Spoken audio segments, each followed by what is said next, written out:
کون سا غریب ہے جو مسجد ننگے پاؤں جاتا ہو؟ لوگوں نے تو 3 قسم کی چپلیں رکھی ہوئی ہیں، ایک مسجد جانے کی علیحدہ ہے، گھر پہننے کی علیحدہ ہے، شادی بیاہ پہ جانے کی چپل علیحدہ ہے۔ حضرت عمر فاروق رضی اللہ تعالیٰ عنہ نکلے عید کا خطبہ دینے کے لیے، تو بیوی سے کہنے لگے جوتا، اس نے کہا صاحب اتنی دفعہ ٹوٹا ہے اب گانٹھا نہیں جا سکتا، اتنی دفعہ ٹوٹا ہے کہ اب دوبارہ پیمند نہیں لگ سکتے۔ تو حضرت عمر کہنے لگے چل کوئی حرج نہیں، بغیر جوتے کے ننگے پیر ہی چلتے ہیں، کوئی حرج نہیں۔ تو کہنے لگے لوگ کیا کہیں گے؟ فرمایا چپ کر، لوگ جس دن عمر نے یہ دیکھ لیا نا لوگ اس کے بارے میں کیا کہتے ہیں، اس دن عمر عمر نہیں رہے گا۔ تو کہا پھر آپ کا نظریہ کیا ہے؟ فرمایا میرا نظریہ یہ ہے کہ رب رسول میرے بارے میں کیا کہتے ہیں، لوگوں کا کیا ہے؟ لوگ کل کسی کے بارے میں کچھ کہتے ہیں اور پرسوں کچھ کہتے ہیں، میرا نظریہ یہ ہے کہ رب رسول میرے بارے میں ننگے پیر عمر جا رہے ہیں۔ کون جی؟ میں بڑا ماڑا۔ اچھا جناب، کیا کیا غربت ہے؟ 10 قسم کے جوڑے لٹکے ہوئے ہیں کمرے میں، اور پہننے کی فرصت نہیں، سویرے کیا پہننا ہے، شام کیا پہننا ہے، 15 سوٹ کٹھے استری ہو کے لانڈری والا بھیج رہا ہے، اور تو غریب ہے، تو بہت بڑا غریب ہے۔ اس لیے کہ غربت پیسوں کی وجہ سے نہیں ہوتی، غربت تو دل کی ہوتی ہے۔ تو واقعی بڑا غریب ہے اور تو غریب ہی رہے گا۔ امیر تو عمر فاروق تھے، عمر فاروق تھے جو ننگے پاؤں چلے گئے عید کی نماز پڑھانے، تو رستے میں جو ملا کہنے لگا عمر جوتا تو پہن لو۔ فرمایا تمہیں عمر کا جوتا نہ پہننے کا نقص تو نظر آیا ہے، کوئی حرج نہیں، اگر عمر کو کبھی بتانا ہوا تو وہ والا نقص بتانا جو عمر کی سیرت میں پیدا ہو، کردار میں پیدا ہو، وہ والا نقص بتانا، یہ چھوڑو جوتے آتے جاتے رہتے۔ ننگے پاؤں گئے، پاؤں دھوئے، نماز پڑھائی، لوٹ آئے۔ او بھائی یہاں تو ہمارا بناؤ سنگار اترنا، جتنی توجہ کپڑوں کی طرف ہے اتنی توجہ کبھی ہماری علم کی طرف ہوتی نا، جتنا ذوق شوق ہمارا بناؤ سنگار کی جانب ہے، اتنا بناؤ سنگار کبھی ہمارا اخلاقیات کی جانب ہوتا تو معاملات بڑی حد تک سنورے ہوئے ہوتے۔ حضرت سیدنا فاروق اعظم رضی اللہ تعالی اپنی زندگی کو ترتیب دیا، ایک دن بھی خلافت نہیں مانگی اللہ سے۔ حضرت عوف بن مالک اشجعی ایک صحابی ہیں، حضرت عوف بن مالک رضی اللہ تعالیٰ عنہ فرماتے ہیں کہ جناب ابو بکر صدیق کا زمانہ تھا تو میں نے خواب دیکھا، میں نے خواب میں جناب عمر کو دیکھا، اور میں نے دیکھا کہ کوئی کہنے والا کہہ رہا ہے کہ عمر وہ ہے کہ اللہ کے رستے میں کوئی اسے جتنا مرضی برا بھلا کہے یہ پرواہ نہیں کرتا۔ کس کے رستے میں؟ بولے سارے۔ اس کا مطلب ہے اللہ کے رستے میں لوگ برا بھلا بھی، قرآن مجید نے کہا وَلَا يَخَافُونَ لَوْمَةَ لَائِمٍ، کچھ لوگ ایسے ہیں جو برا بھلا کہنے والوں کی پرواہ نہیں کرتے۔ آپ یقین کریں اگر پرواہ شروع ہو جائے نا تو دین کا کام ختم ہو جائے، نہ کوئی تقریر کرے، نہ کوئی تدریس کرے، نہ کوئی پیری مریدی کرے، ختم ہو جائے اگر باتوں کی پرواہ ہو۔ لیکن وہ پرواہ، حضرت عوف بن مالک اشجعی کہتے ہیں میں نے خواب میں دیکھا کہ عمر وہ ہے جو کسی کی پرواہ، اور دوسری بات میں نے یہ دیکھی کہ عمر خلیفہ بنے گا، اور تیسری بات میں نے خواب میں یہ دیکھی کہ عمر شہید بھی کیا جائے گا، عمر شہید بھی ہوگا۔ یہ میں نے 3 باتیں خواب میں دیکھی۔ فرماتے ہیں میں نے آ کے خواب حضرت ابو بکر صدیق کو سنائی، وہ خلیفہ تھے، وہ کہنے لگے ٹھہر جا میں عمر کو بلاتا ہوں، اس کے سامنے دوبارہ سنانا، اس کے سامنے۔ فرماتے ہیں میں نے بلایا حضرت عمر فاروق کو، آ کے بیٹھے، خواب شروع ہوا۔ کہا ایک بات تو میں نے یہ دیکھی کہ آپ ملامت کرنے والے کی پرواہ نہیں کرتے، دوسرا آپ خلیفہ بنے گے۔ جناب عمر کہنے لگے چپ کر، ابو بکر کے سامنے ہی کہہ رہا ہے، چپ کر، خلیفہ کے سامنے ہی کہہ رہا ہے۔ تو حضرت ابو بکر صدیق کہنے لگے عمر اسے کہنے دو، مجھے لگتا ہے رب کی رضا یہی ہے کہ میرے بعد اگر مصطفیٰ کا منبر ملے تو عمر کو ملے، اسے کہنے دو۔ یار یہاں تو لوگ ڈینگے مارتے ہیں، یہاں تو لوگ دعوے کرتے ہیں میرے سامنے فلانے کو بھی بٹھاؤ، فلانے کو بھی بٹھاؤ، اس کو کیا پتا، اس کو کیا پتا، یہ تو بڑکے مارنے کا دور ہے۔ حضرت عمر رضی اللہ تعالیٰ عنہ کو تیسری بات کہی، حضرت عوف بن مالک نے کہا اب شہید کیے جائیں گے، میں نے خواب دیکھی ہے۔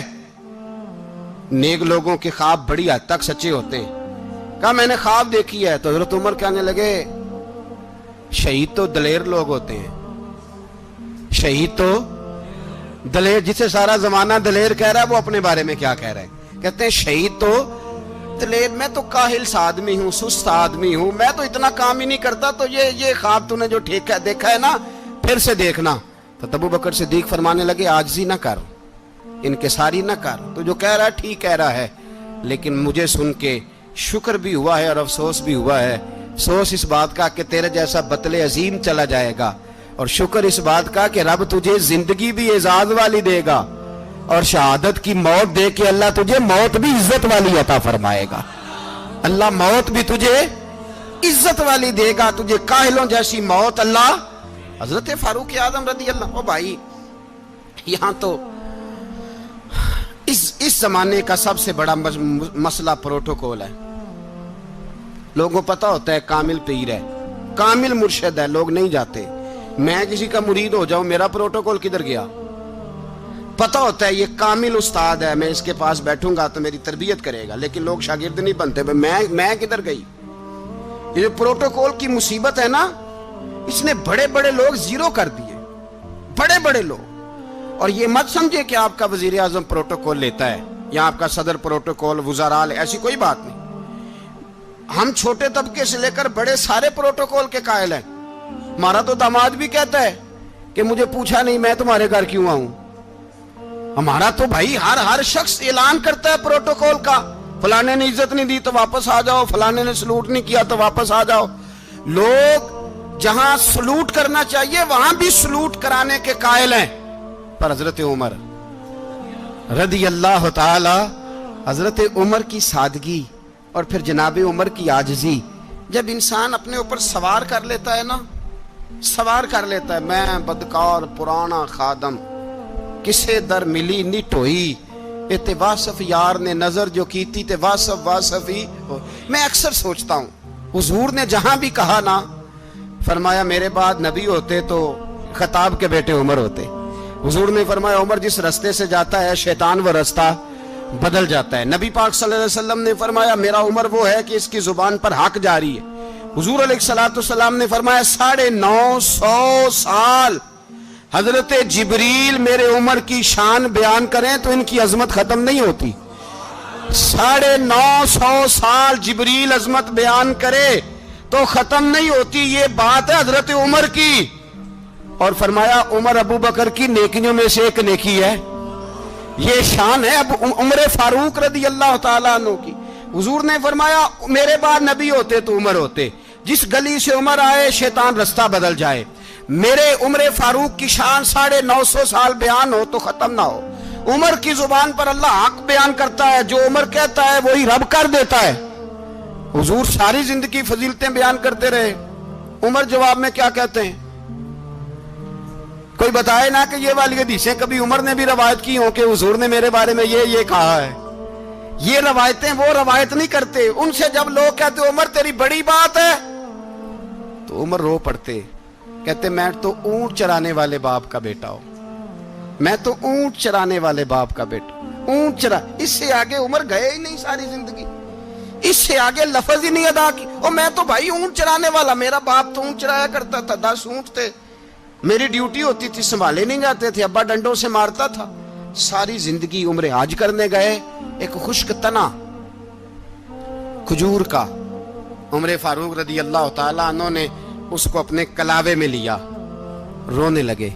لوگوں نے کہا عمر کیا ہوا؟ فرمانے لگے یہاں میں اونٹ چرایا کرتا تھا، یہاں میں اونٹ چراتا تھا، 10 اونٹ سنبھالے نہیں جاتے تھے۔ دیکھو رسول اللہ کی شان، آج ساری امت چلانے کا طریقہ عطا فرما دیا ہے، ساری نظریے سے پیار۔ یار پیسہ کس کو برا لگتا ہے؟ آپ جس آدمی کی 50 کروڑ کی پراپرٹی ہے اس کو پوچھیں سب سے غریب، آپ کو وہی نظر آئے گا۔ وہ کہے گا میں ٹائٹ ہوں، حالات بڑے۔ میں کئی باری پوچھے انہوں نے، میں کہتا ترجمہ بھی 10 چھڑو کی، ہمیں تو سمجھ نہیں آتی، اور ٹائٹ حالات کون سے ہوتے ہیں جی؟ جس آدمی کا کروڑوں میں کاروبار ہے نا، اس کو آپ چھیڑے وہ رونے لگ جائے گا، رونے۔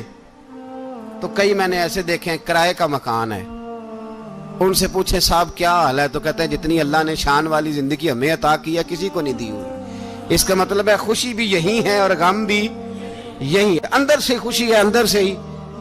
تو نے اگر راضی رہنا ہے تو ادھر سے رہنا ہے، ناراض رہنا ہے تو بس اپنے آپ کو خوش رکھے گا تو ہو جائے گا۔ سارے صحابہ مل کے آئے، کہنے لگے عمر فاروق سے کہنا ہے نبی پاک کے زمانے میں تو ظاہراً غربت تھی، ابو بکر کے دور میں بھی غربت تھی، اب تو بڑا مال ہے، عمر سے سفارش کرو کہ عمر نیا کرتا پہنا کرے۔ ملکوں کے سفیر آتے، عمر وہی پھٹی پرانی چادر اوڑھ کے اور وہی کئی جگہ پہ پیوند لگے سوٹ پہن کے سفیروں کے سامنے بیٹھ جاتا ہے۔ عمر کو مشورہ دو، طے ہو گئی بات۔ سب نے جب مشورہ دے لیا تو سارے کہنے لگے یہ بتاؤ شیر کی مونچھ کو ہاتھ کون لگائے گا؟ کہنا کس نے ہے؟ بندہ بھی تو ڈھونڈو نا۔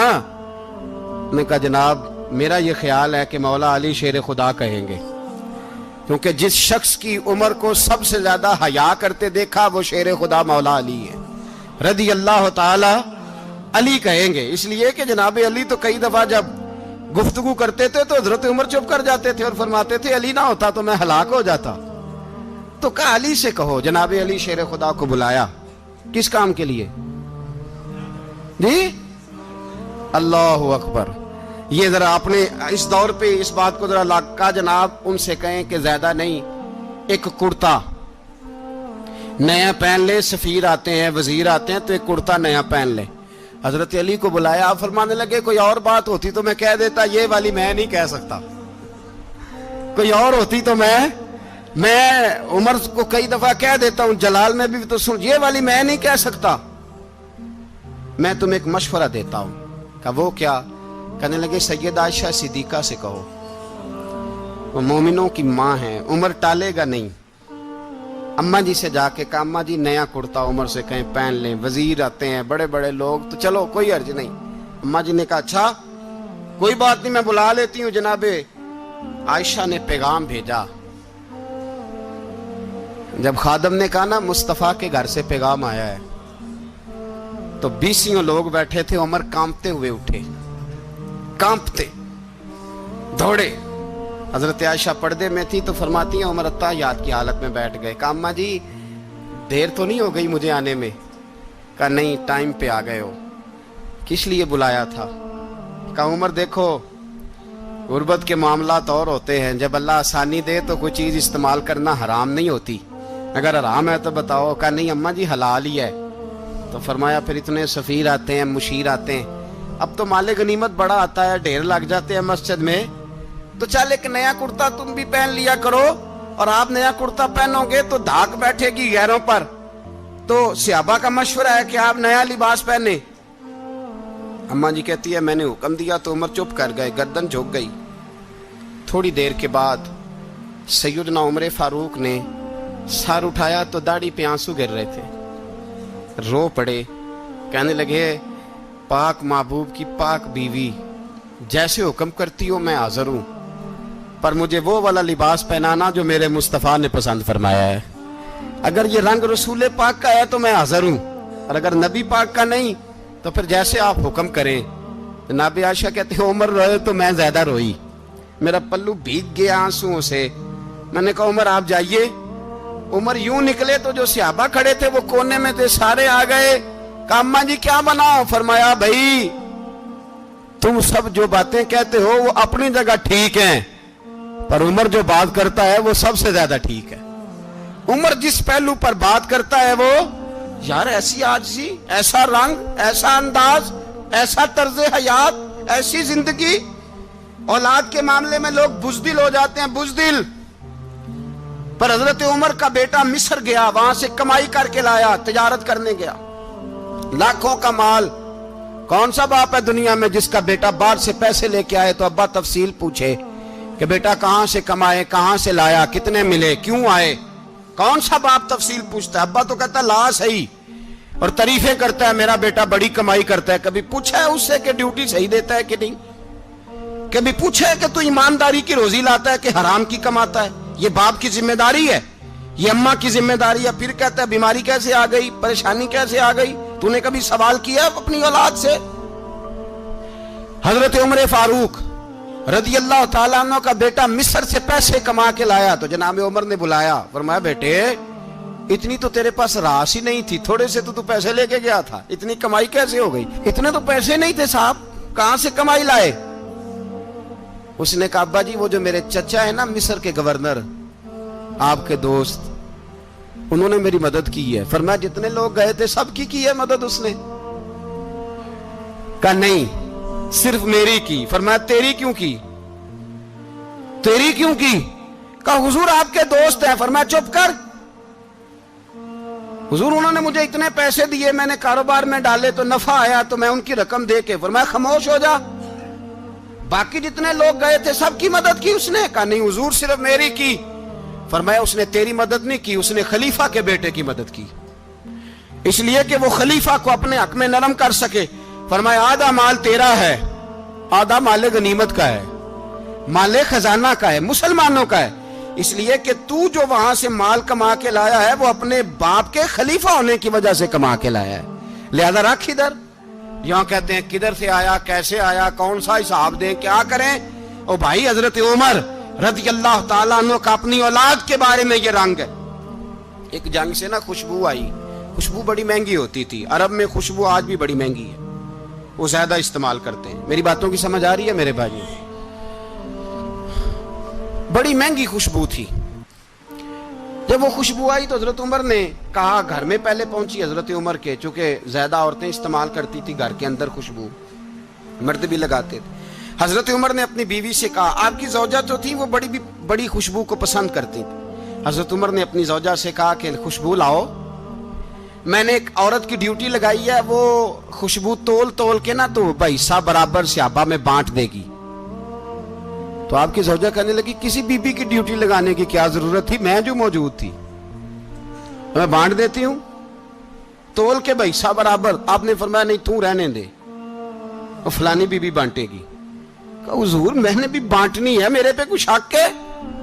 آپ نے فرمایا نہیں تو تفصیل نہ پوچھ, تو خوشبو دے دے, کوئی اور بانٹے گی. خاتون خانہ تھی نا, کہنے لگی نہیں مجھے بھی آج آپ کو بتانا ہی پڑے گا کہ کوئی جو بانٹ سکتی ہے تو میں کیوں نہیں بانٹ سکتی. زوجہ کہتی عمر نے بات کی تو میری چیخیں نکل گئی. حضرت عمر فرمانے لگے جب تو خوشبو بانٹے گی نا تیرے ہاتھوں کو بھی لگے گی, تیرے دوپٹوں کو بھی لگ جائے گی. اگر رب کریم نے مجھ سے سوال پوچھا کہ عمر خوشبو تو مسلمانوں کی تھی, تیری بیوی کے دوپٹے کو کیوں لگ گئی, تو میں اللہ کے حضور کیا جواب دوں گا؟ اگر اللہ نے یہ سوال کیا کہ تیری بیوی نے کیوں لگائی, وہ تو حصہ تھا مسلمانوں کا, تو تو نے تیری بیوی نے کیوں لگائی؟ تو فرمایا میں نہیں چاہتا کہ اللہ کے حضور مجھے اور تجھے باز پرس ہو, لہذا کسی اور کو بانٹنے دے. زوجہ روئی اور تڑپ کے کہنے لگی عمر مجھے لگتا ہے صبح قیامت بھی تیری بیوی ہونے کی وجہ سے اللہ مجھے جنت عطا فرما دے گا, تیری زوجہ ہونے کی برکت سے. بھائی یہ معیار رکھا, خدا کی قسم ایسا شخص تاریخ میں دوبارہ نہیں آیا. اتنا بڑا آدمی, اتنا بڑا شخص, اتنا بڑا آدمی, اور پھر رنگ یہ ہے کہ عمر 22 لاکھ مربع میل کا حکمران, 22 لاکھ, اور کھجور کے درخت کے نیچے مٹی کا ڈھیلا لے کے سو گئے ہیں, پرواہ کوئی نہیں, کوئی مسئلہ ہی نہیں. 2 غلام ساتھ بیٹھے تو ایک روٹی حضرت عمر نے گھر سے منگوائی, تھوڑا سا سرکہ, تو غلام کہنے لگے ہم نے بھی کھانی ہے. فرمایا کوئی حرج نہیں, روٹی کو پیٹ بھر کے کھانا ضروری تو نہیں, 3 حصوں میں بانٹ لیتے ہیں.